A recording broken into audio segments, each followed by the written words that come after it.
did, I have a couple of things I have to mention first. I won't be able to have a handout. The machine glitched, or whatever they do. So I couldn't get it out. So just as well anyway, probably. But I will hand it out. So it's not as if there won't be one. What we will do, as I mentioned en passant last time, and I noticed a number of people seemed somewhat shocked by it. I thought I had mentioned it at the beginning, so I hope it doesn't come as a dreadful surprise. That the exam questions will be handed out ahead of time in the following sense. There will be about 12 or 11 questions. And those will, I think we'll make those available, seems like a plausible date, on Monday, May 7th, and the papers are due on May 9th. So we'll hand them out at that time. And to say there'll be 12 of those, and the exam will be something like, the questions will be divided up into groups of some sort, say 3 groups of 4, or they might be. And there'll be, say, 8 questions on the exam. And you'll be asked to answer 4, 1 from each group, or something like that.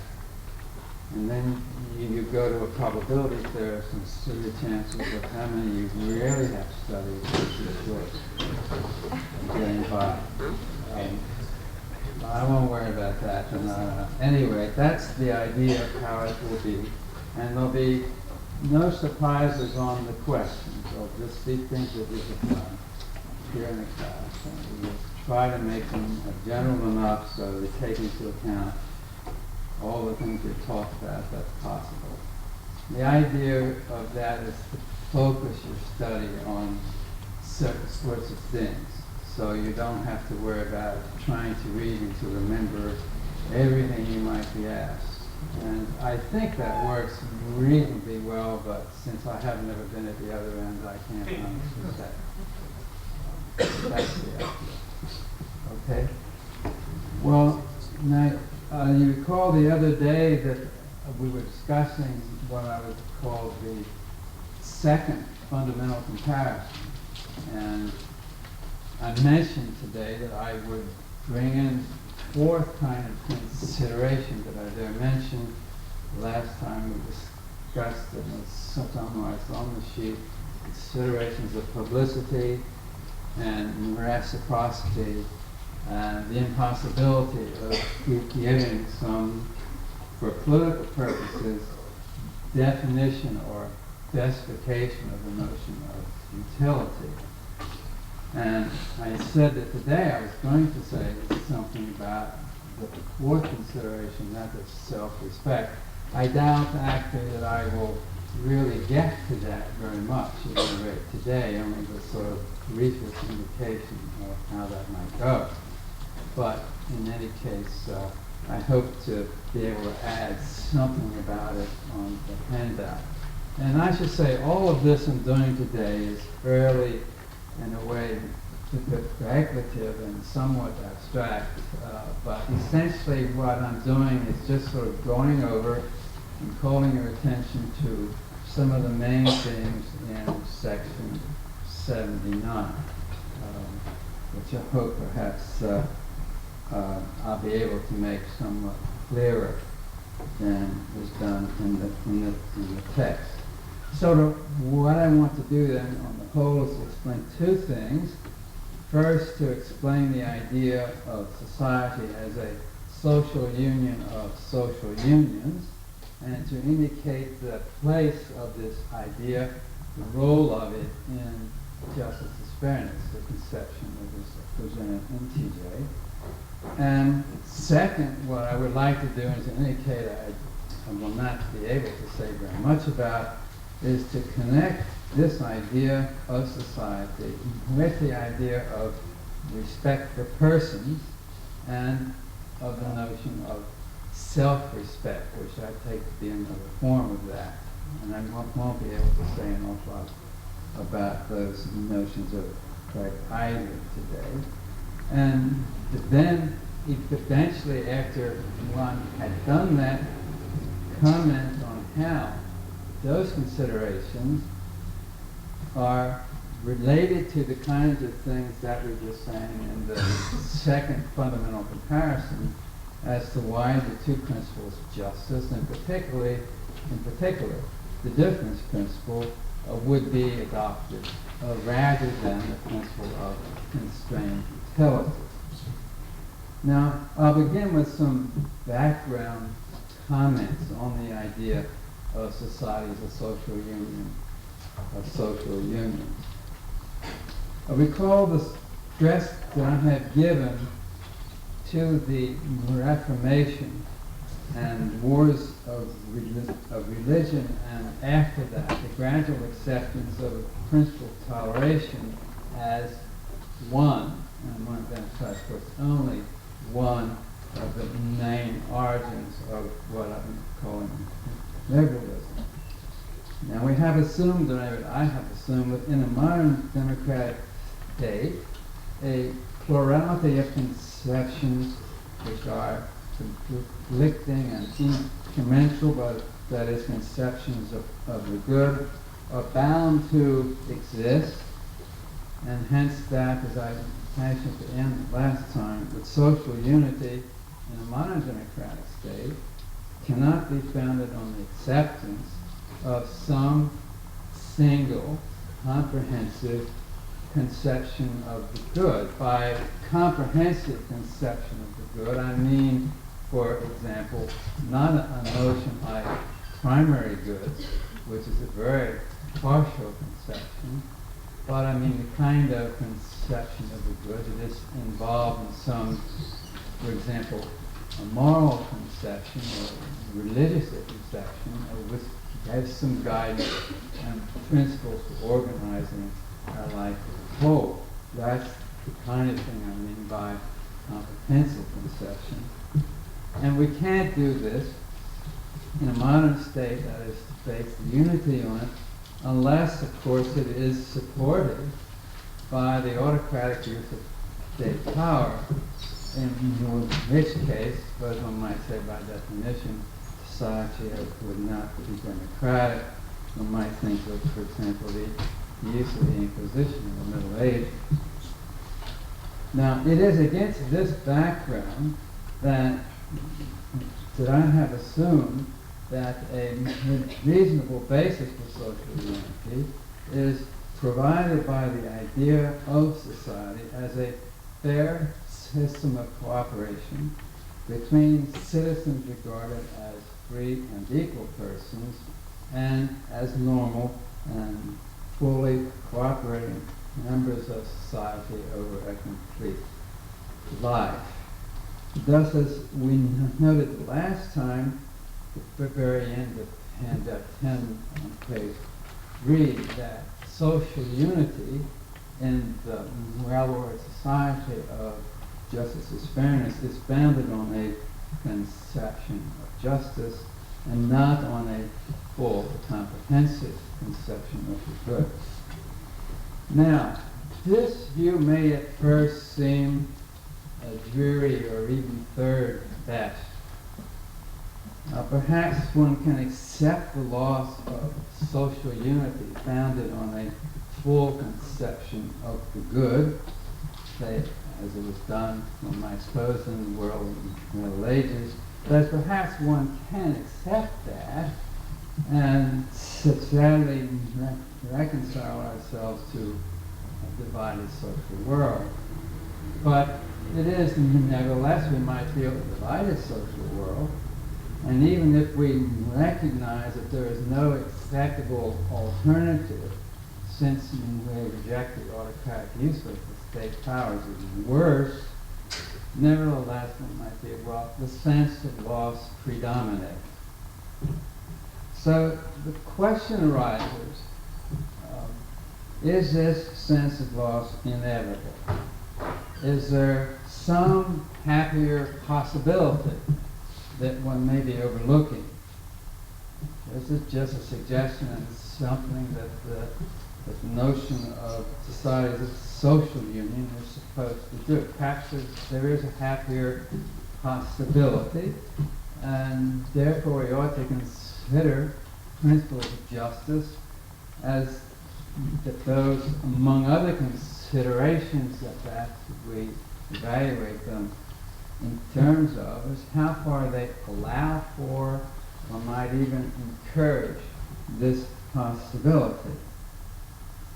Of course, I'm thinking now of the various alternatives on the list. So we have a rather small list of sensible working within the second fundamental comparison that's actually within this framework the only alternative.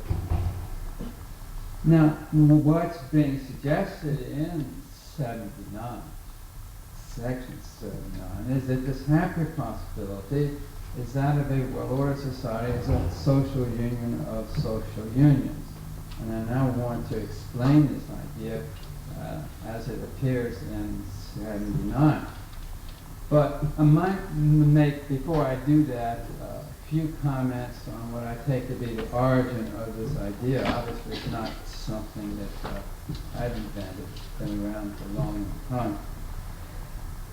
I think the origin of it is in the great German movement of idealism at the end of the 18th century and early 19th century. One finds it in Kant and Hegel, Fichte and Schelling, Schiller and von Humboldt, and in many respects one finds it in Marx also.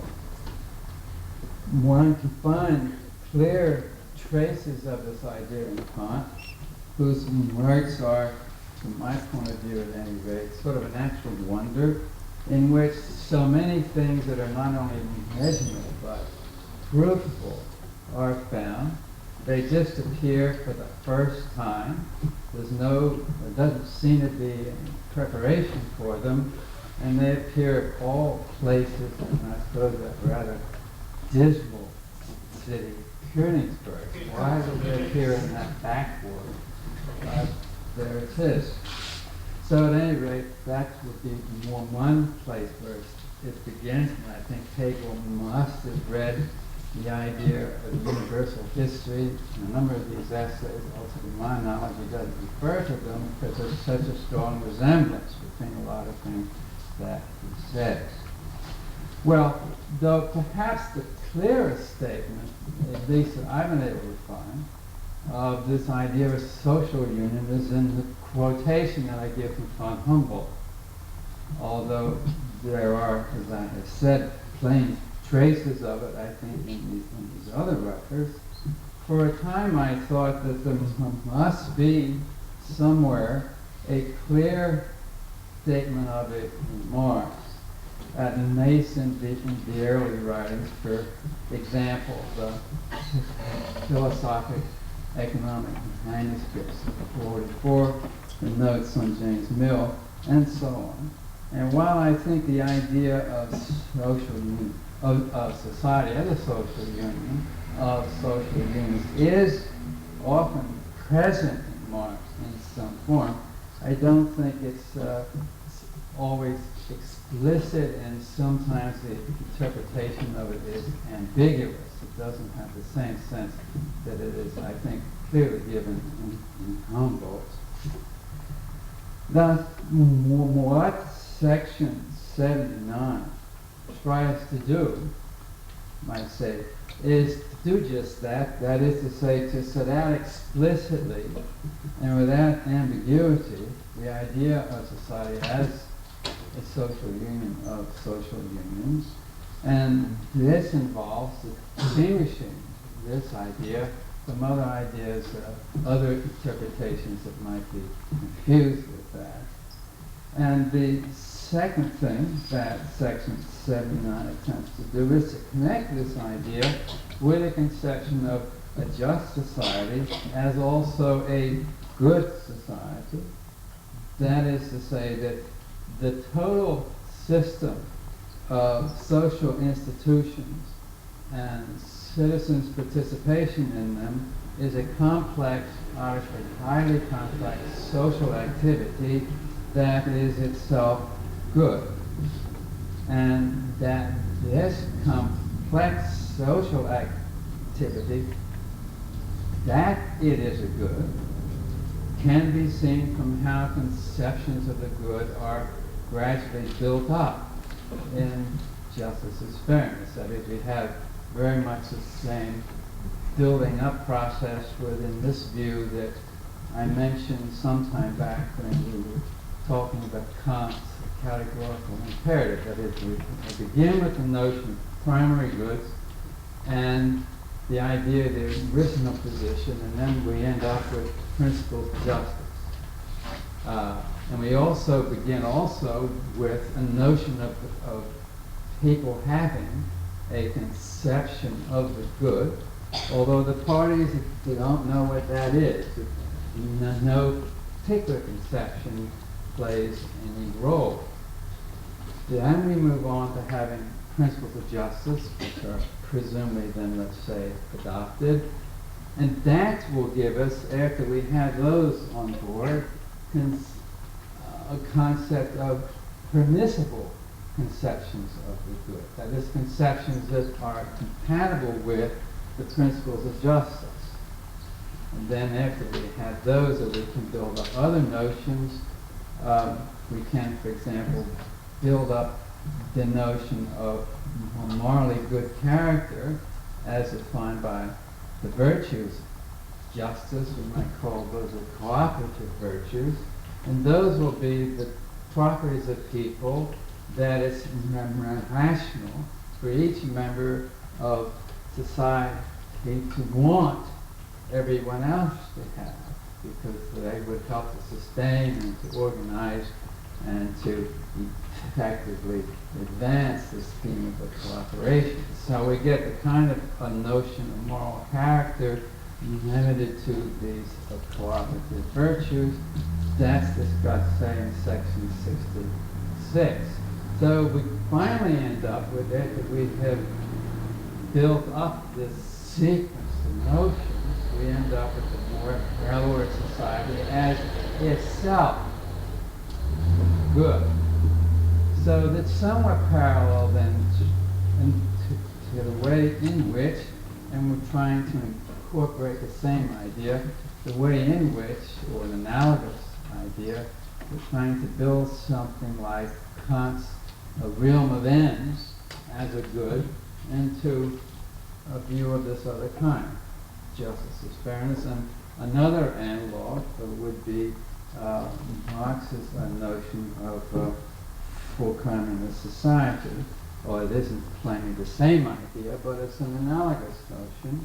The difference being, or one difference of being here, is that he thinks of it as a society, or so I think, in some way beyond justice.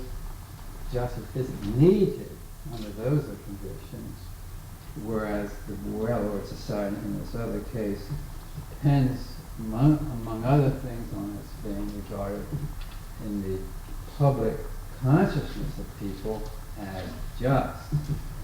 Well, so then I'll begin saying some things then about section 79. Hope all this is making some sense. Let's see.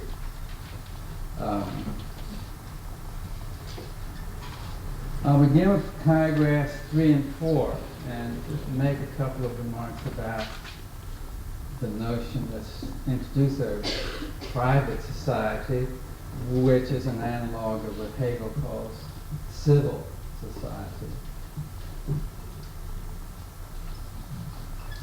The various agents in private society, whether individuals or associations or whatever, have their own private ends.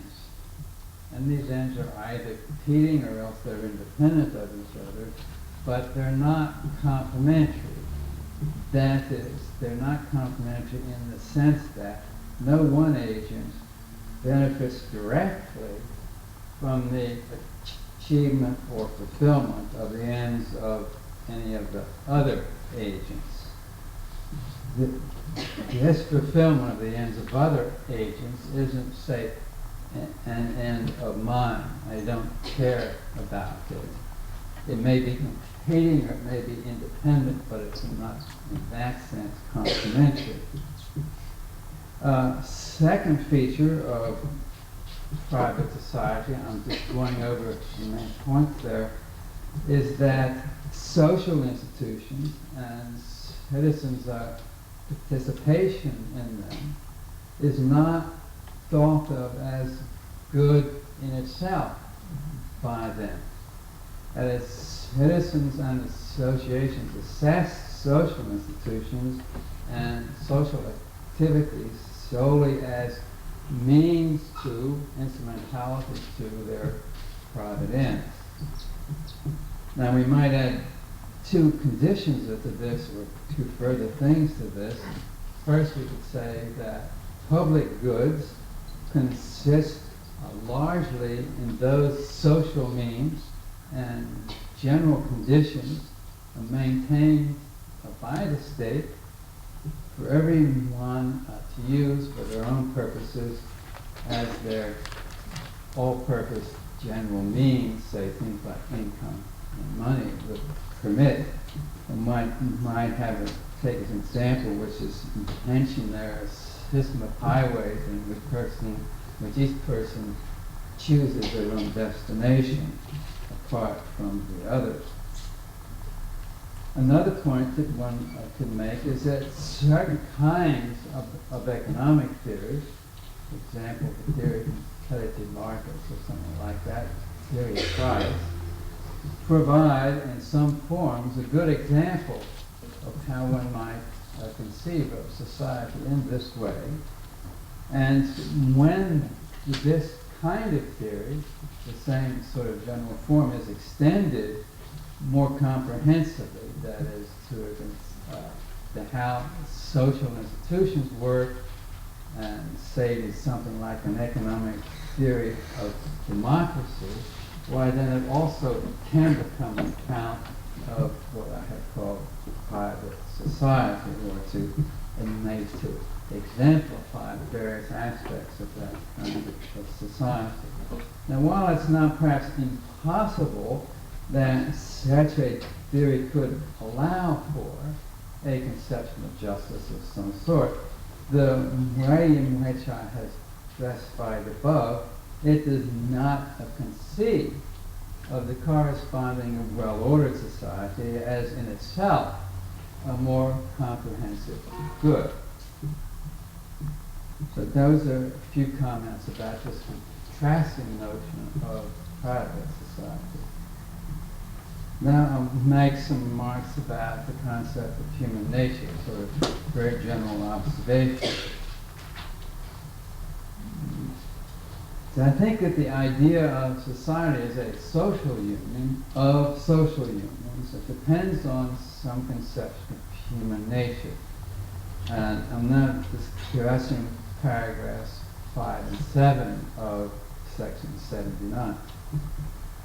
Paragraph 5 warns against understanding the social nature of human beings in a trivial fashion. And I mentioned this because one often hears this trivial fashion uttered as if it's some profundity of some sort. So that's why I mentioned it. For example, if one says that society is necessary for human life, or that it is only by living in society that we acquire particular interests and desires, and it's only in society that we're able to satisfy these desires by cooperating with others.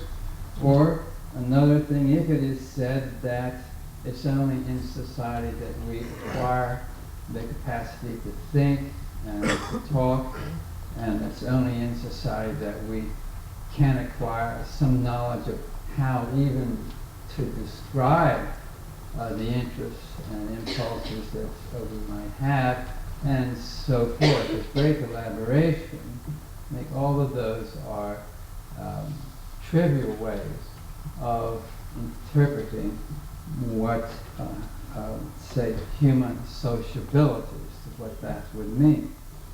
The implication of these facts is certainly not trivial, but I think to use them to characterize the social nature of human beings is trivial in this sense, that no sensible person denies these facts. Yes, I believe that's so. I can't imagine anyone denying these facts. In that sense, no sensible person denies them. Perhaps in some ways they overlook them and don't take them into account. But I don't think they deny them or that they're in dispute. So in that sense, they are truisms. And what indicates that all these facts are true also of the members of private society. That is, if we presume it has any kind of people in it that can talk and so forth, all these other things that talk, it will be true of them as well. So I don't think this notion provides an instructive way of characterizing human sociability. Now, what happens in paragraph 6, again just drawing on these far older notions that have been around for a long time, is that 79 then in this paragraph begins by specifying the social nature of human beings, but by contrast with how it's characterized in private society. So we say, first, that human beings have, or can have, shared final ends. And I might explain what I mean by shared final end. A final end is, of course, something that is good in itself. And to say that it's shared is to mean two people have it, or everyone in this case I have in mind has it. And the thing to emphasize is that people have the very same end, identically the same end. Not they have the same kind of end, they have identically the same end. That is, you might say that players in a game, we'll come to this in a moment, share the final end that they all perform, put on, a good and fair play of the game. That's a shared final end.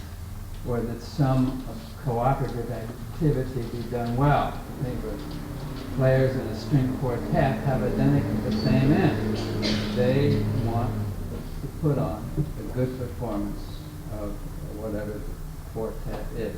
Identically the same thing. Among the shared final ends, this is a somewhat different point, are the social institutions in a well-ordered society and the public activities by which these institutions are sustained and carried out. In other words, at bench we want to make some analogy between all that activity and the shared final end in, for example, among other things, musical performance. You see this somewhat maybe wild idea. We're engaged in some kind of speculation here, but why not? Now, a basic feature then of human nature on this very old idea, it is as opposed to, say, the nature of animals. Although perhaps this is some matter of degree, but the degree is such a great difference, we can say for our purposes it's a difference of mind, is that none of us can do, that is, none of us can train and educate ourselves to do everything that we might do.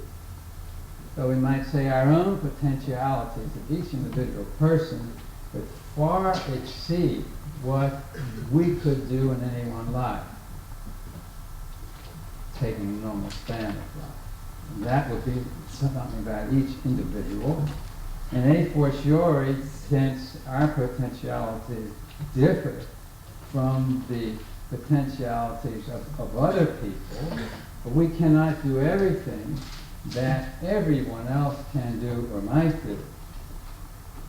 So even more in this case, our potentiality would fall far short of the potentialities of humanity as a whole. Now, these again are truisms. I don't think anyone would deny this. And what they imply is that each of us must select in some way which of our abilities and powers and possible interests we want to encourage, or else we leave this to happen, and perhaps this is all right to some degree, to chance and circumstance and opportunity. But at any rate, there is a question of how that selection is made and encouraged. Now, the importance of these truisms in this, I think, characterized as idealist view is that they may allow, and I suppose that they do allow in an effective way, for a possibility in which social institutions and human cooperation of the sustaining may try to realize and do what they can to encourage. Namely, possibility that different persons with similar or complementary powers may cooperate, so to speak, in realizing and in bringing to fruition their shared, identical potentialities, if that happens to be the case, or else if their potentialities differ, but they are suitably complementary or else matching, then they can try to realize those. So the idea is that the fruition of our shared, identical nature is enjoyed by all who share in this nature. It is, after all, ours. And similarly, when our potentialities are suitably complementary with those of others, and when they make possible an activity that none of us could carry out by ourselves, then we enjoy the exercise and the display and fulfillment of the potentialities of others, even though we ourselves are not realizing those in our own person. So that provided that we are secure and confident in the exercise of our own powers and can similarly appreciate and enjoy the powers of others, if we are secure and confident in the exercise of our own powers, then we can enjoy the exercise of the powers of others and the way in which they contribute to what we might have done, or the activities in which we take part, of which we could never perform all by ourselves. So that would be one notion or set of notions that one has to have in the background. So now one says that it is the role of the principles of justice in well-ordered society of justice, fairness, to establish the background social conditions for us to be secure and confident in this way, and so to extend the possibilities of mutual appreciation and enjoyment over society as a whole. Of course, if it's the case that the conflict between conceptions of the good in society, there's these more or less full, comprehensive conceptions in society, when that conflict is sufficiently deep and hostility is pervasive, this extension is presumably not possible.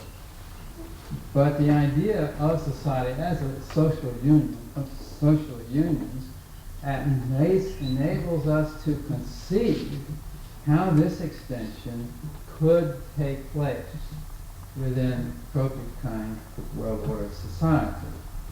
So what we're now doing actually is to engage in a kind of exercise of political imagination from a moral point of view and trying to see how something might be possible. And we are trying then to conceive of a possibility, a certain possibility, which might overcome or which might reduce, if it were achieved, the sense of loss when social unity can no longer be established on a shared and comprehensive conception of the good. Thus, what distinguishes the idealistic tradition in this respect that one may be talking about is its calling attention to the possibility of social union, the one I've been describing, and the place which this possibility has in its conception of society, or in justice fairness, of the conception of which this possibility has in its conception of the corresponding moral order of society. So the idea is that one could conceive the possibility that a democratic society, well ordered by the two principles of justice, can be for each citizen a far more comprehensive good than the determinate good of individuals when left to their own devices or when left to their smaller associations. Participation in this more comprehensive good can greatly enlarge and sustain these other determinate goods. It doesn't substitute for them, it enlarges them, it sustains them. So the good of social union would be most completely realized when everyone participates in this good, but perhaps under ordinary circumstances, the most one could hope for is that maybe only a few do that, but the aim would be to extend that possibility as far as possible. Now, the various examples which are mention of this notion, the quotation from Humboldt is in 79 in the footnote, so I won't mention that. It's a rather long one, I'll pass over it. But I might begin with an illustration which is in the footnote of this idea. That is, consider a group of gifted musicians, all of whom have the same talents, and all who could therefore have learned to play equally well, let's say every instrument in the orchestra. By long training and practice, they have become highly proficient on their adopted instrument, recognizing that human limitations require this, that they can never sufficiently be skilled on any instruments, and much less, of course, play them all at once. Thus, in this special case, in which everyone's natural talents are identical, the group achieves, by coordination of activities among peers, among equals, the same totality of capacities heightened in each. Perhaps one ought to say musical capacity heightened in each, and so that no capacity that anyone has goes unrealized by somebody. Maybe not by each person, all of them, but by the group as a whole. But even when these natural musical gifts are not equal, they may differ from person to person, a similar result can be achieved provided these gifts are suitably complementary and properly coordinated. In each case, then, when I say that persons need one another, since it is only in active cooperation with others that anyone's talents can be realized, and then in large part by the efforts of all. So then one can say that only in the activities of social union can the individual be completely realized.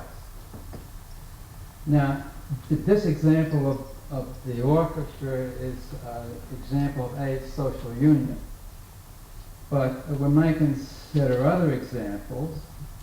And here I want to emphasize that, again, I've already mentioned it, that the shared final end is to do exactly the same thing. And I make this point in paragraph 9, page 526. I'll skip over that.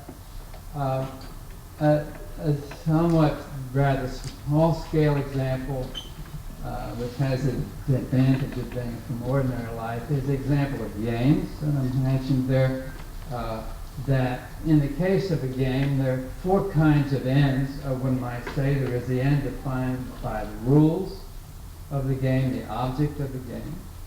And then there are the aims and rather different aims that the players have, different motives and so forth. Each of them will presumably, or might have, different motives for playing the game, some for exercise, some for excitement and so forth, will not be identical. And there might be some social purpose in the game, which perhaps the players don't know, but some observing anthropologists might recognize, or someone else in society.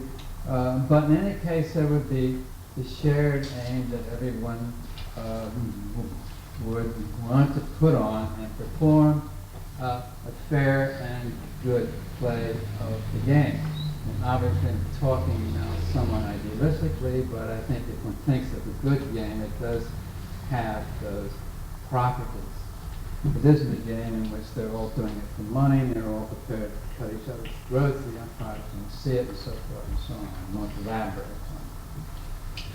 on it. Also, I think that one can see or conceive or interpret the development of traditions in art and science, for example, along very much the same idea, say mathematics or philosophy even, in that way.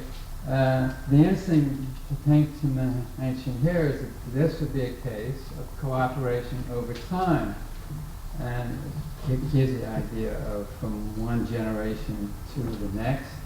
And it was a notion common among the idealists. You find it in Kant, a lot of other people, that is generations over time that succeed in cooperating to realize the various potentialities of human beings in art and culture and so on. And one might even introduce here on the way in which I interpret it as an example of this notion, although quite different in some respects, the way I interpret it in the third class on Marx, namely his ideas, species being and what species activity was. So finally then we arrive, we don't have a lot of time to talk about, but in any case I think I can indicate an idea, at the well-ordered society of justice fairness as a social union of social unions.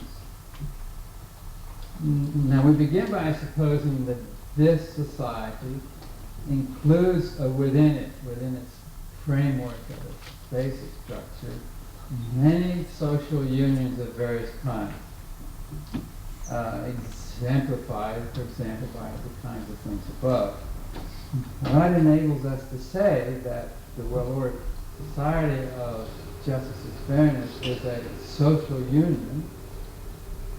Is a more, let's say, is itself a social union, so it's a social union of social unions, is that it is a more comprehensive social union, including within it all the social unions that conduct their activities and live their life within the basic structure.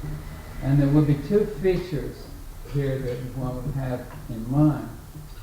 First, there would be a shared and identical final end that all citizens have who belong to this well-ordered society, citizens that can succeed as free and equal persons. And this shared final end is that the institutions of the basic structure should be just, that everyone be treated justly, and everyone do their part in seeing that that's so. Again, compare players in a game, wanting to put on a good and fair play of the game. So the given citizens' sense of justice and their agreement on the very same principles of justice and the priority that they assign to these principles, they all have the same final end. And moreover, it is a final end to which they give very great weight. It is not, one might say, merely one final end among others.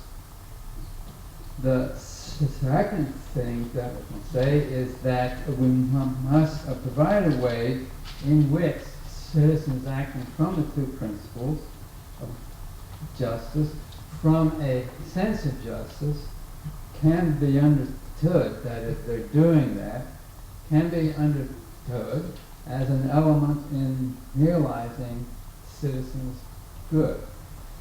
And here we suppose that given the psychology, which I haven't said anything about in this class, of the Aristotelian principle, the assumptions involved in that, but given that, one can say that part of a person's good is the realization and exercise of the various powers. Once these powers are educated and developed, and this good will be greater, other things equal, when the powers are more complex and call upon more subtle and discriminated skills. So one might say the following, that is, among citizens, powers are their two moral powers. That is, their sense of justice and their capacity for a conception of the good, which powers are realized in their successful pursuit of a rational plan of life or way of life in rather a society of this sort. And among the principles that organizes and gives form to that way of life will be an affirmation of principles of justice. And also that citizens have the capacity of being free and equal persons and of being able to cooperate together in virtue of having these moral powers in a just society which is understood as a system of fair cooperation over a complete life. Thus, if one accepts the psychology or something like it of the Aristotelian principle, and there are other possible ways of understanding this, of accepting the psychology that the exercise of these moral powers in public and private life is part of the good of the members of society, when one does that, then one can understand how all these social activities can be good. The principles of justice will help to organize and determine the general limits of the form of life for these people. So the crucial question now becomes, and as I said, perhaps I would end up in midair at some point. I guess this is what I'll have to do, because time is out, would be is when one returns to this second fundamental comparison, the question is, do the two principles of justice with the difference principle, because that's the focal point of this comparison, or does the principle of constrained utility, which of these is more appropriate to the idea of society as social union? And hence, which conception of justice would be more effective in encouraging the possibility of such a society? So I will just make, I'm afraid it's all I had time for, a somewhat general statement, namely that I believe that the most effective principles must be recognizably connected with some conception of citizens as free and equal persons, and that this conception of citizens should be implicit in the content of these principles in one way they could be stated and conveyed, so this notion would be in some sense of conveyed from their face. Also, I believe that the principles of justice that would be required as principle to the basic structure must contain an idea of reciprocity appropriate to citizens as free and equal persons, and I made the suggestion in handout number 10 by that kind of derivation beginning from equal division, that principle of reciprocity would be, or that idea would be given by the different principles. If these desiderata are not satisfied, then it's a lot harder for citizens to regard the richness and diversity of society's public culture as the result of everyone's cooperation for mutual good. Nor can they appreciate this culture as something to which each can contribute and in which each can participate. And I think if you think about that, at least I would suggest that principle that is or embodies the idea of mutuality, reciprocity, is able to sustain that. Whereas if we take by contrast the principle of constrained utility, and if we think of what utility means and understand it as an aggregated notion, simply one in some sense aggregates the satisfaction of individuals, overall individuals, in form of some summation, it doesn't embody in itself the requisite notion of reciprocity. At any rate, that's the kind of argument that one would try to make. And then as an important addendum to that, one would want to introduce notions of respect and self-respect and explain how they also were connected with the notion of reciprocity and these other principles in some analogous way. But I don't have time to do that, and I don't claim to be able to do that very well. I'll try to indicate sort of what the main idea is. So I will just stop there.